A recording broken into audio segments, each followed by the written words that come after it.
As nossas células querem viver continuamente. Elas não estão preparadas para morrer. A morte é um acidente de percurso na nossa história. Claro, o curso da vida ao longo da velhice, uma criança de um dia de vida, ela já é suficientemente velha para morrer e é um processo de envelhecimento natural, mas do ponto de vista do código genético, há um clamor silencioso para a continuidade da existência. E do ponto de vista, isso é do ponto de vista biológico, mas do ponto de vista psicológico, toda pessoa que pensa na morte, ou pensa no fim da existência, no fundo, está homenageando a vida, porque só a vida pensa. Só a vida pensa. A morte, ela é silenciosa. Então, quando uma pessoa pensa em morrer, na verdade, ela está querendo destruir a sua dor, sua angústia, seu humor depressivo, o seu sentimento de inferioridade, o sentimento de humilhação, não importa o fenômeno psicológico. Ela quer destruir esses fenômenos, essas grades, essas correntes emocionais, porque, no fundo, ela tem sede e fome de viver. Por isso que nós deveríamos aprender a não se curvar à dor, reitero. Nós deveríamos ser compradores de vírgulas. Vírgulas para nunca desistir delas. Vírgulas para escrever os capítulos mais arrojados, mais ousados e mais fundamentais, mesmo quando o mundo desaba sobre nós, exterior ou interiormente. Eu fiz mais de 20 mil sessões de psicoterapia e atendimentos psiquiátricos ao longo da minha história. E cada paciente meu não era mais um doente ou mais um diagnóstico, era um ser humano único, é um ser humano inigualável, um mundo a ser explorado. E todo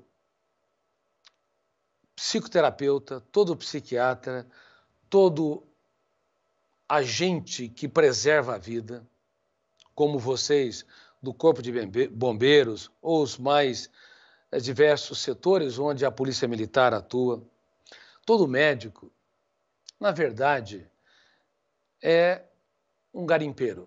E um garimpeiro não produz o ouro, ele remove as pedras.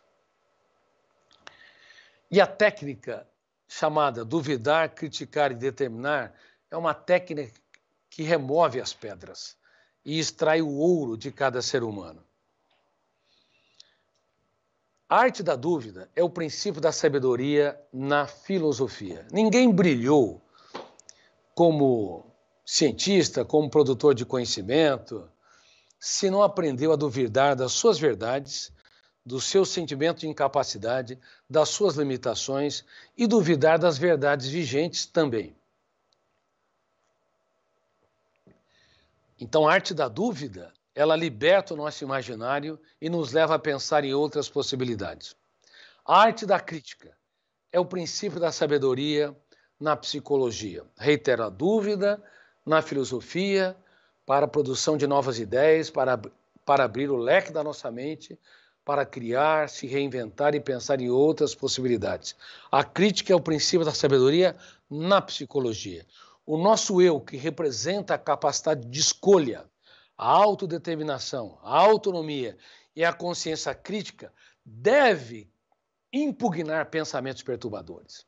Se nós nos tornamos espectadores passivos, por exemplo, se eu sofro por antecipação, ou se eu rumino perdas, mágoas, ofensas, calúnias, frustrações, e eu não estou reciclando como um advogado de defesa o faz no fórum para evitar que o réu vá para a prisão. Criticar é muito importante. Todos os dias devemos criticar emoções angustiantes, emoções ansiosas, pensamentos perturbadores, ideias autopunitivas que financiam autocobranças e que nos asfixiam e nos diminuem. E a terceira parte dessa técnica é a determinação estratégica. Nós devemos ser humildes e generosos na relação com qualquer ser humano, mas nós não podemos ser passivos diante da nossa dor emocional, diante da nossa angústia, do humor triste, depressivo, do sentimento de apequenamento, do sentimento de desistir da vida. Devemos determinar, devemos discordar, confrontar, devemos ser autores da nossa própria história. Então, duvidar, criticar e determinar é uma técnica que deveremos fazer no silêncio de nossas mentes. Eu devo duvidar todos os dias de tudo aquilo que me controla. Não usando a voz fora, para que as pessoas possam me ouvir, mas no silêncio da minha mente, eu deixo de ser um espectador passivo, usando a metáfora do teatro, saio da plateia, entro no palco e duvido de todas as masmorras. O pior algoz, carrasco do ser humano é ele mesmo, quando ele se torna um espectador passivo, vítima das suas mazelas e misérias. Assim como no consultório de psiquiatria e psicoterapia, eu estimulava os meus pacientes fora do set, fora do ambiente, a adquirir anticorpos, entre aspas, adquirirem capacidade do seu eu ser diretor do seu próprio script, líder de si mesmo, duvidando de tudo aquilo que nos controla. Nós deveríamos ensinar os nossos alunos, da pré-escola, a pós-graduação, até o stricto sensu, mestrado e doutorado, a exercer a arte da dúvida. Caso contrário, nós seremos encarcerados no único lugar que deveríamos ser livres, no teatro da nossa mente. E reforço, criticar tudo aquilo que nos asfixia.